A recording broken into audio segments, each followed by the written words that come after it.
ট্রেনের জানালার পাশে দাঁড়ানো নিয়ে দ্বন্দ্বের জেরে দুই যাত্রীর মারামারিতে একজনের মৃত্যু হয়েছে। এই ঘটনায় অভিযুক্ত চট্টগ্রামের বাসিন্দা মঞ্জুরকে আটক করেছে কমলাপুর রেলওয়ে পুলিশ। সকালে নরসিংদী রেল স্টেশনে ঢাকা মেইল এক্সপ্রেস ট্রেনে ঘটনা ঘটে।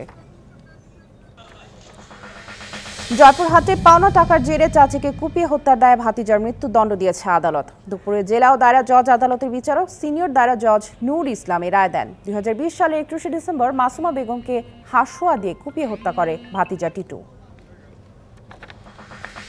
সিলেট নগরের জলাবদ্ধতা নিরসনে ছড়া ও খাল পরিষ্কার অভিযান শুরু করেছে নগর কর্তৃপক্ষ।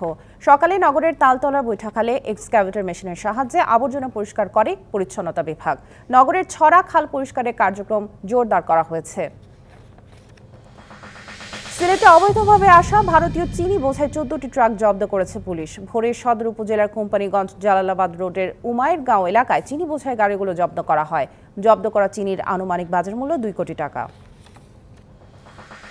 প্রথম ও দ্বিতীয় শ্রেণীর সরকারি চাকরিতে কোটা পুনর্বহালের হাইকোর্টের আদেশের বিরুদ্ধে মানববন্ধন করেছে রাজশাহী বিশ্ববিদ্যালয়ের শিক্ষার্থীরা। সকালে বিশ্ববিদ্যালয়ের কেন্দ্রীয় লাইব্রেরির সামনে কর্মসূচিতে বক্তারা সরকারি চাকরিতে সব ধরনের কোটা বাতিলের দাবি জানান।